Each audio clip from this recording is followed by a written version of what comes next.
como vamos estar, como vamos ser nós no céu. Como é que eu vou ser no céu? A tua imaginação não consegue saber como vais ser um dia no céu. Esquece. Uma coisa é certa, vai ser melhor do que aquilo que tu és agora. Desta passagem nesta terra, algo ficará em nós? Só o pensamento, que é o caráter, que é aquilo que nós podemos agora mudar. Sabem que os nossos atos têm sempre consequências, e é aqui que eu gostaria de realçar. A nossa ação tem sempre consequência para outros e também para nós.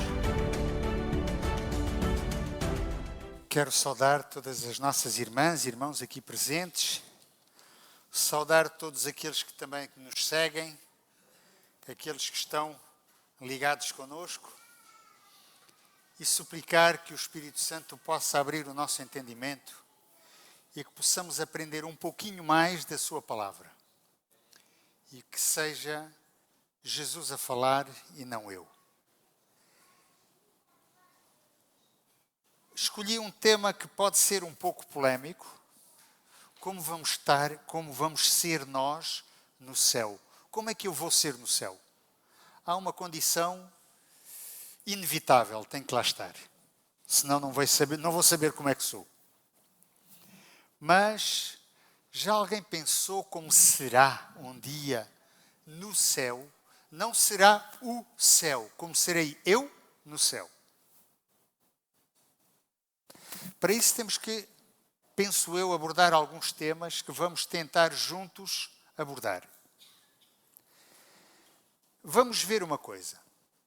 Há uma série de filosofias. Fala-se em filosofia como uma vez eu ouvi alguém definir a filosofia dizendo: a filosofia é a ciência com a qual e pela qual eu fico tal e qual. É um pouco isso. Por isso é que há tantas filosofias, há tantas maneiras de pensar. E uma delas,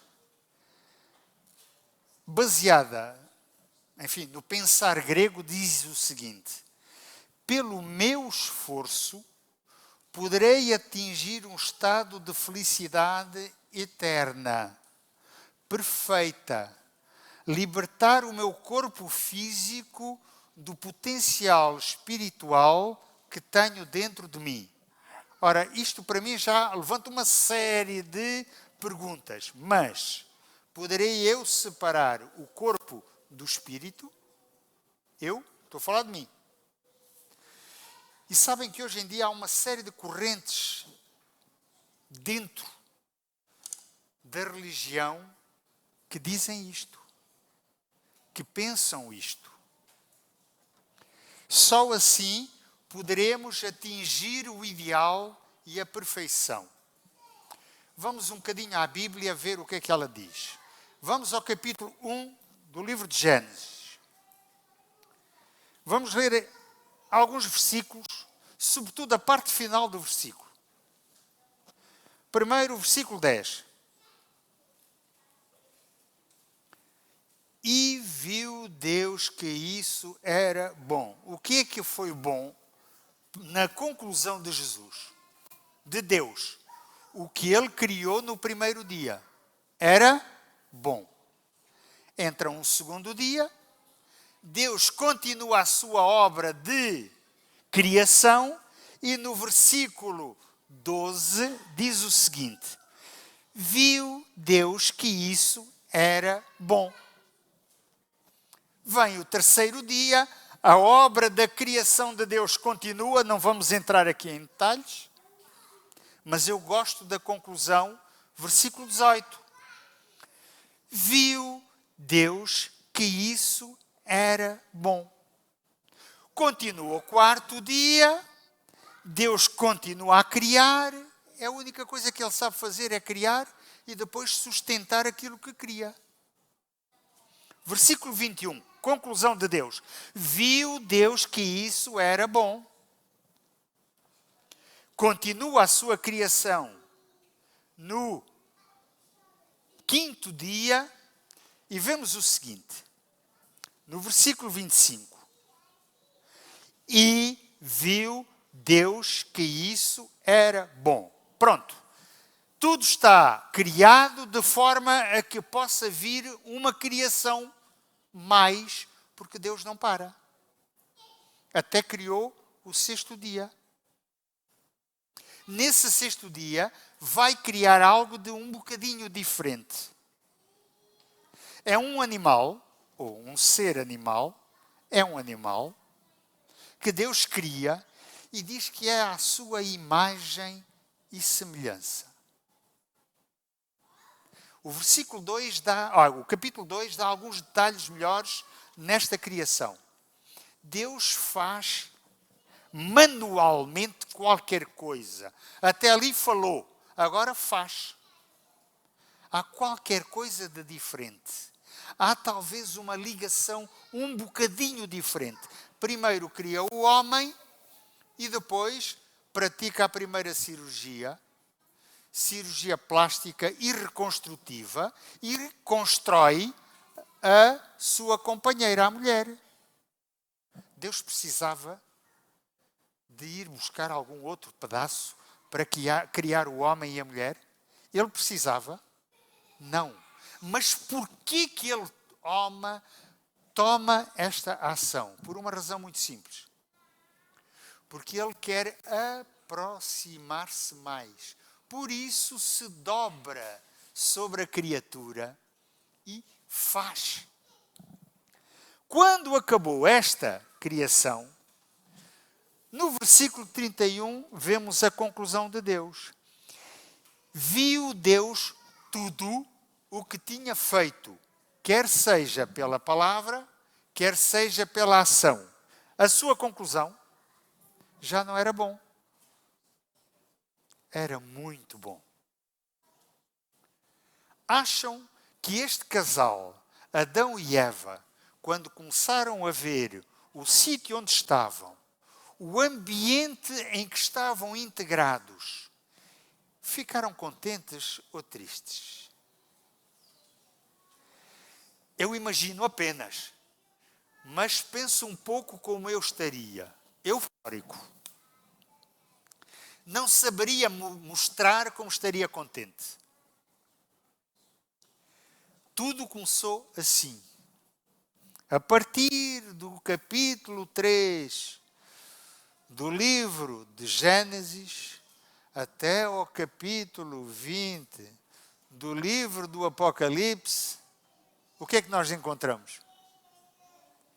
Confusão. Não é confusão? Ora uma coisa, ora outra, ora uma maneira de falar, outra, ora se pensa de uma forma, ora se pensa de outra. Há aqui qualquer coisa que veio mexer no meio disto tudo. O que terá sido? Aquele que foi criado por Deus. E o profeta Isaías, ele dá determinados detalhes que são muito interessantes no capítulo 12, que depois poderão ver com calma. Ele vai falando e pergunta, mas como é que é possível tu teres tomado essa atitude? Mas isso não tem razão de ser. Um anjo, o anjo número 1, vai se revoltar contra o seu Criador. E a partir daí, inicia uma guerra. Guerra essa que começou onde? No céu. Essa guerra persiste, continua. E nós vemos consequências dessa guerra. Ainda há pouco, no boletim missionário, vimos consequências desta guerra. Mas será que essa guerra é apenas um contra os outros? Ou terei eu uma guerra cá dentro também? Será que a guerra contra o outro não começa também porque eu estou em guerra comigo próprio? Ou com aquele que quer me dirigir?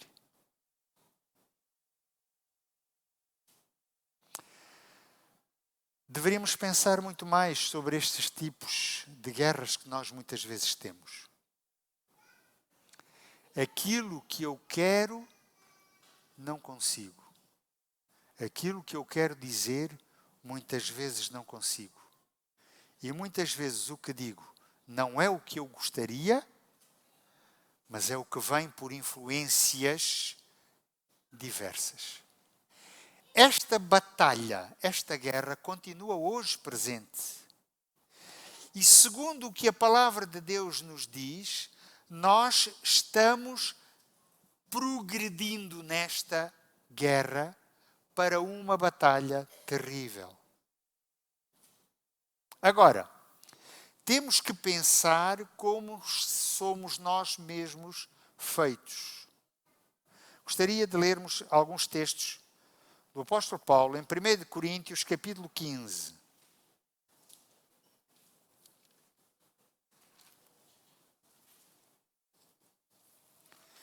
E ele questiona algo. Como é que nós seremos depois da ressurreição?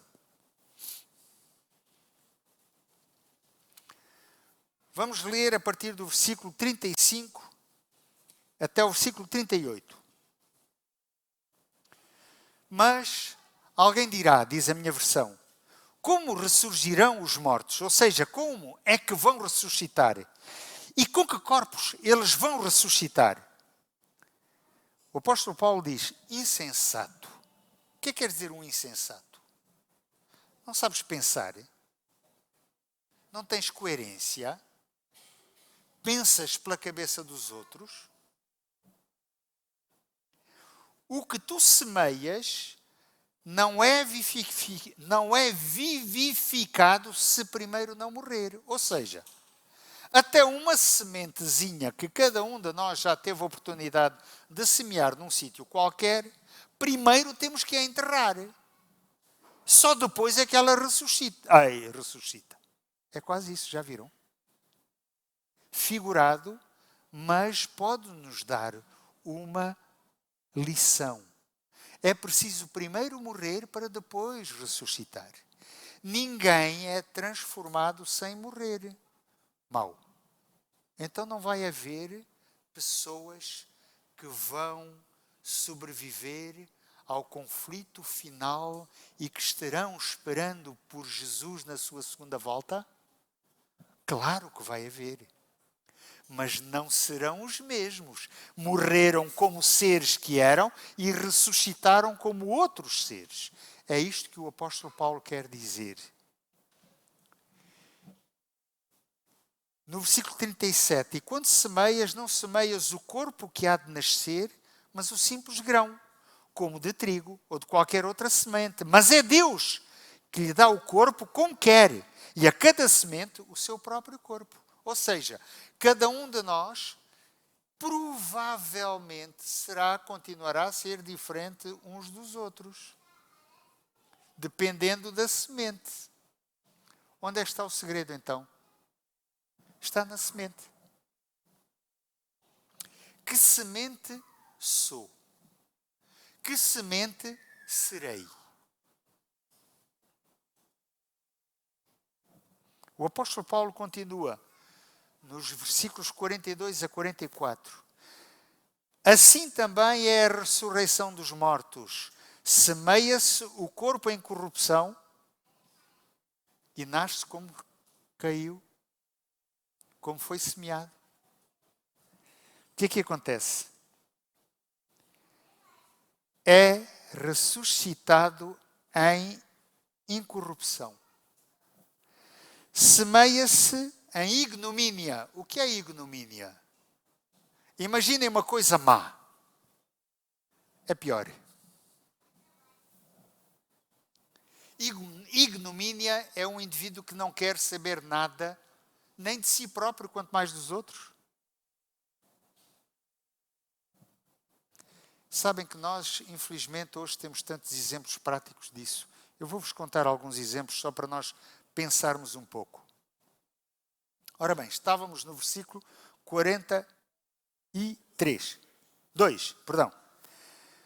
Semeia-se o corpo em corrupção e é ressuscitado em incorrupção. Semeia-se em ignomínia e é ressuscitado em glória. Semeia-se em fraqueza, é ressuscitado em poder. Semeia-se corpo animal, é ressuscitado corpo espiritual. Se há corpo animal, há também corpo espiritual. Quer isto então dizer o apóstolo Paulo? A tua imaginação não consegue saber como vais ser um dia no céu. Esquece. Uma coisa é certa, vai ser melhor do que aquilo que tu és agora. E ele está a falar isso para mim. Hoje na Terra, o que é que nós vemos? Não há muito tempo. Quando eu digo não há muito tempo, há coisa de talvez o princípio deste ano. Janeiro, fevereiro, por aí. Alguém vem ter comigo dizendo que não sei porquê, continuo a comer da mesma forma, o mesmo estilo de vida que tinha até agora e agora emagreço a olhos vistos. O que se poderá passar comigo? Olha, eu vou-lhe já dizer, não me venha cá com coisas, eu não gosto muito de fazer exames. O meu dedinho não adivinha tudo. Que é o que se costuma dizer, não é? O dedo mindinho que adivinha. Isto é o que diz o povo. De qualquer forma, consegui convencer a pessoa a fazer alguns exames. E aquilo que eu não procurava, encontrei. Eu pensei na parte abdominal, mas quem fez o exame foi mais esperto do que eu, graças a Deus.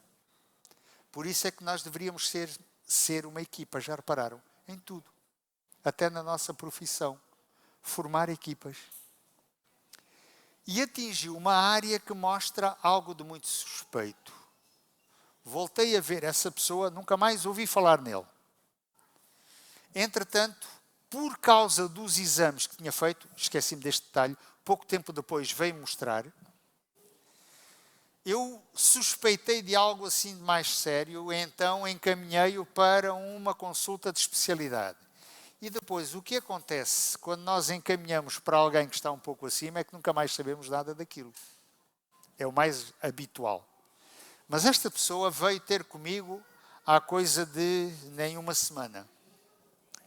E veio-me dizer, estou a ser seguido no IPO. Já ouviram falar este termo? Instituto Português de Oncologia. Estou com um terrível cancro do pulmão, uma coisa muito disseminada e, segundo os estudos, é a causa. Eu já tinha perguntado, um pequenino detalhe, o senhor fuma? Sabem que os nossos atos têm sempre consequências. É aqui que eu gostaria de realçar. A nossa ação tem sempre consequência para outros e também para nós.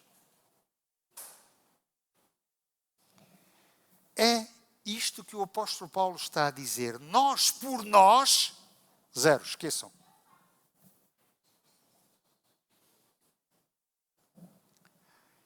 Para nós entendermos melhor tudo isto, temos que ver o que é que vai suceder. Lembram-se da terra que foi criada, como Deus criou, e terminou dizendo, está tudo, não bom, mas muito bom. Hoje, todos nós temos consciência de que está tudo muito, eu diria, péssimo. Sabem que, por exemplo, antigamente, eu aborrecia a minha mãe, às vezes quando estava na cozinha, ainda me recordo como se fosse agora, pequenito. A minha mãe vai lá para fora, pelo menos apanhas vitamina D. Ela era enfermeira. Sabia o que era. Eu não queria saber da vitamina D para nada. Com 5, 6 anos. Quer lá saber disso? O que é isso?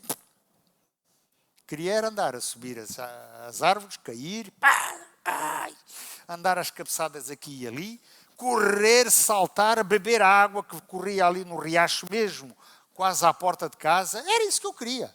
Depois a minha mãe lá vinha, Filipe, vem comer. Opa, que boa comida. O sol, naquela altura, tinha uma ação sobre o corpo humano e, dizendo as estatísticas, se eventualmente 40% do corpo estivesse exposto ao sol durante 15 minutos, 40%, seja, manga curta, calções, tínhamos vitamina D para uma semana. Eu fazia aquilo todos os dias, não sei qual era o cúmulo de vitamina D que eu tinha. Hoje, para se ter a vitamina D na quantidade desejável, já vou falar um pouco sobre a importância da vitamina D. Se nós quisermos ter um pouquinho disso, precisaríamos de ter pelo menos 80% do corpo exposto durante 6 horas mínimos, sem proteção solar, apanhando as horas de maior incidência de sol, abençoado cancro da pele, e teríamos a vitamina D para um dia, para esse dia. Onde é que está o mal? Quando às vezes me perguntam, eu digo, é o sol que já teve melhores dias. O rei do dia já teve melhores dias. É que cientificamente hoje sabe-se que o sol tem que incidir, tem que entrar com a inclinação ideal. Agora ele entra à direito. Quando eu era estudante no secundário, aprendemos a física. E havia um princípio que dizia: o raio solar, quando atravessa uma superfície transparente, muda o seu trajeto. Era a refração da luz solar. Eu disse, mas se é transparente, qual é o obstáculo? Nenhum. Passou. Pois havia em tempos uma camada, fazia com que o sol aqui movimentasse, incidia sobre a nossa pele. Onde é que está essa camada? Sabem de que camada eu falo? Exatamente, da camada do ozono. Onde é que ela está? Agora procura-se e não se encontra.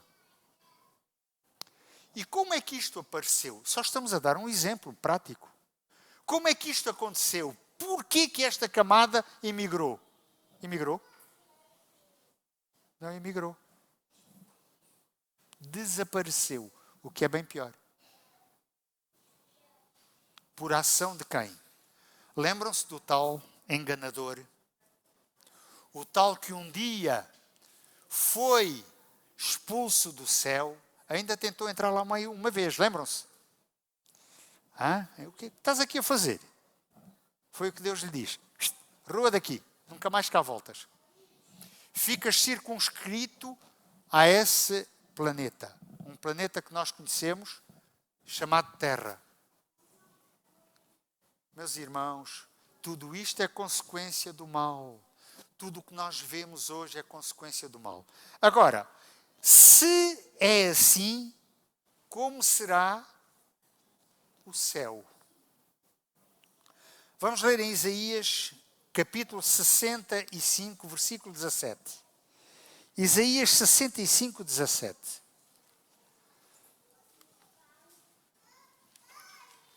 O que é que este profeta viu para nos descrever?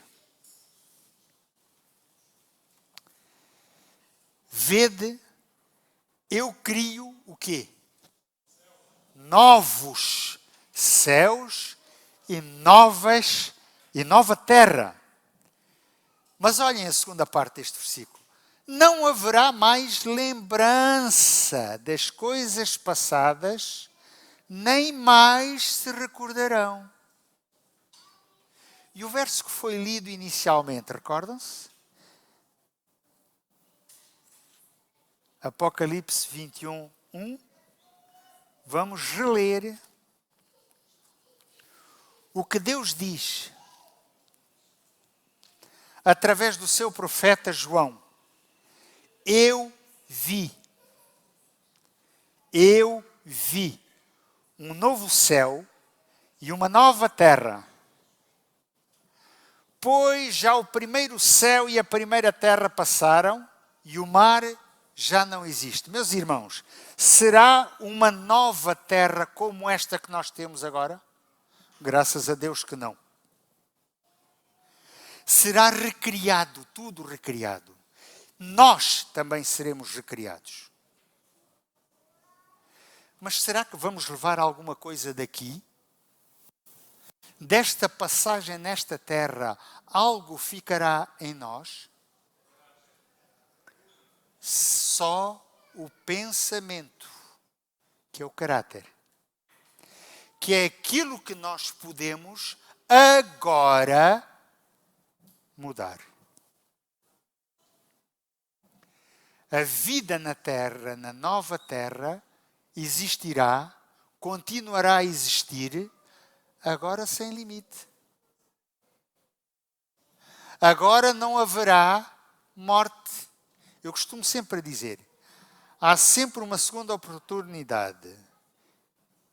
Eu espero só que não tenhamos que usar a segunda oportunidade da morte. Porquê?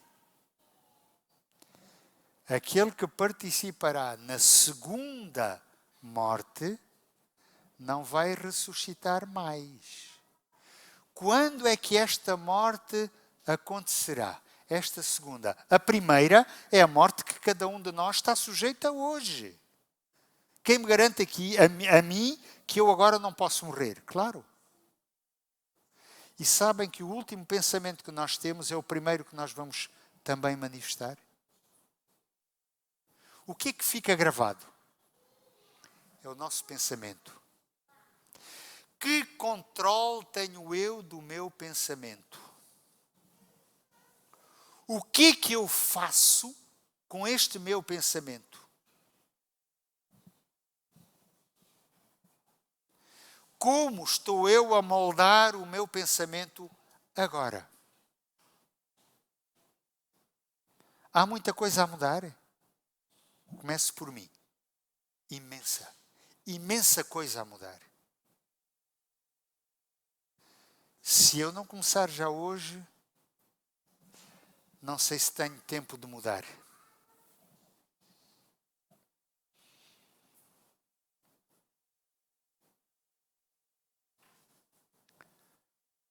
Teremos um corpo, mas não vai ser semelhante a este.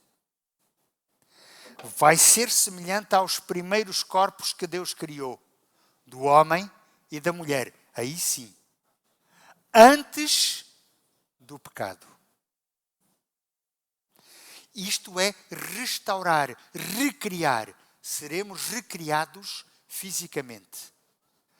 Mas como é que eu, então, com um corpo diferente, imaginemos que eu morro antes da minha esposa, ela poderá reconhecer-me?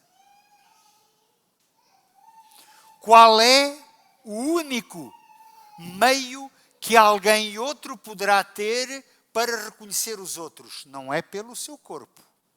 Fisionomicamente, provavelmente, haverá muitas mudanças. Ninguém me conheceu como bebé sem rugas. Agora conhecem-me com uma série de estrias na cara e por todo lado. Não é dessa forma, é pelo caráter que os outros vão conhecer. Afinal, é o João, é a Joana, é o Manuel, é a Maria. É a única coisa que vamos conseguir levar. Então, quando é que nós temos oportunidade de moldar o nosso caráter à semelhança do caráter de Deus? É no dia que se chama hoje. Aqui começa a nossa transformação. O corpo físico será diferente, graças a Deus. Já poderei ajoelhar-me. Só isso vai ser uma bênção. Este mundo será restaurado, sabemos que 1000 anos depois da segunda vinda de Cristo, os resgatados, aqueles que aceitaram o sacrifício de Cristo, aqueles que aceitaram o que Deus deu para que cada um de nós seja salvo, estarão com Deus aonde? No céu. E a nova Jerusalém descerá para ser o centro do universo aonde? Aqui na terra. E essa terra será completamente restaurada à semelhança da primeira, onde tudo era muito bom. Isso será o privilégio de todos aqueles que hoje aceitam a salvação em Cristo Jesus. Hoje procuram moldar o seu caráter à imagem e semelhança de Deus. Perfeição nunca atingiremos por nós. Nunca. Mas depois somos transformados e agora completamente restaurados. Gostava de ler um trecho de Ellen White, que encontramos num livro, não sei se já ouviram falar, no Grande Conflito, o seu último capítulo, onde ela diz: o conflito terminou. E ela diz o seguinte, na versão que eu tenho, na página 467. Contemplamos a imagem de Deus refletida como num espelho nas obras da natureza e na relação de Deus com os homens. Mas então conhecê-lo-emos face a face, sem um véu obscurecedor de separação. Estaremos na sua presença e contemplaremos a glória do rosto de Deus. Ali não são todos. A irmã White diz muito claramente: os remidos conhecerão como são conhecidos. O amor e a simpatia que o próprio Deus plantou na alma encontrarão ali o mais verdadeiro e suave exercício. A comunhão pura com os seres santos, aqueles que nunca tiveram contacto com o pecado, dos outros planetas criados por Deus, que continuam a ser habitados por eles, e nós somos feitos espetáculo para eles terem noção. E eu acredito que eles chorem por nós e que orem por nós. Eu tenho quase a certeza que isso acontece. Diz a irmã White: a comunhão pura com os seres santos, a vida social harmoniosa com os bem-aventurados anjos e com os fiéis de todos os tempos que lavaram as suas vestiduras e as branquearam no sangue do Cordeiro, os sagrados laços que reúnem toda a família nos céus e na terra, como diz Efésios 3,15. Tudo isto contribui para constituir a felicidade dos remidos. Agora, e desta terra nada vai sobreviver? Eu gostaria que nós meditássemos isso através de um hino que vamos ouvir e vamos apreciar a sua letra. Eu penso que todos nós conhecemos, mas é uma boa forma de nós meditarmos quando ouvimos um hino cantado para a honra e glória de Deus.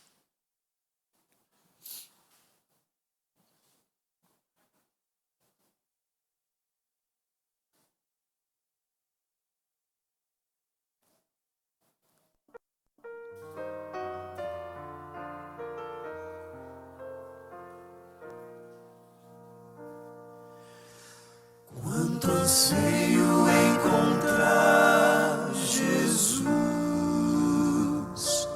quanto anelo ouvir a sua voz, quando enfim a redenção chegar, com ternura vou lhe perguntar: que feridas são estas nas tuas mãos? Que feridas são estas nos pés? São feridas com que fui ferido em casa de amigos meus. Que feridas são estas nas suas mãos? Que feridas são estas nos pés? São feridas com que fui ferido por te amar até o fim. Quanta dor causei ao meu Jesus, sofrimento amargo lá na cruz. Dessa história e desse amor sem par, não me cansarei de perguntar: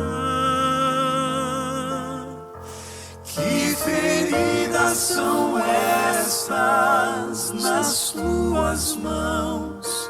Que feridas são estas nos pés? São feridas com que fui ferido em casa de amigos meus. Que feridas são estas nas tuas mãos? Que feridas são estas nos pés? São feridas com que fui ferido por te amar até o fim.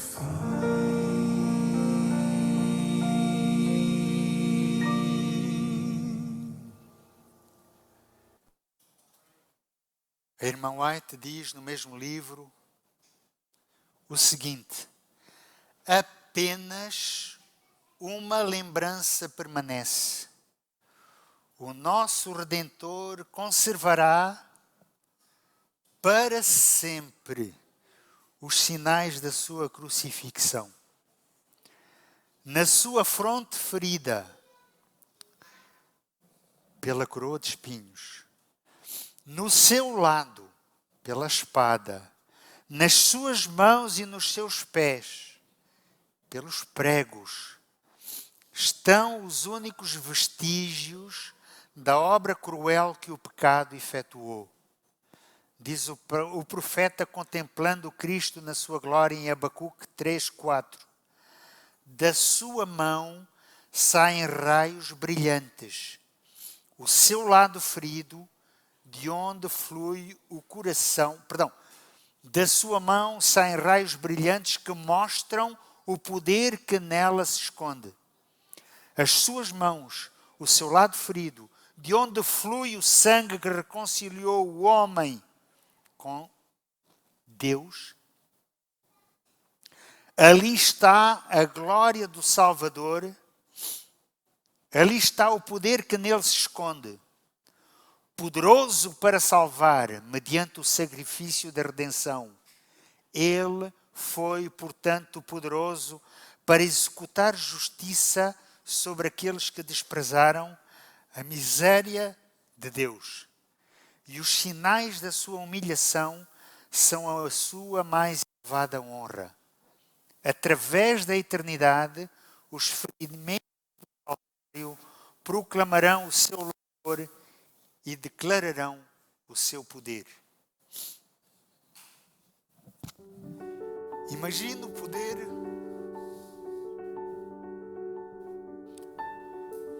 tocar a mão de Jesus e dizer: muito obrigado. Eu quero lá estar.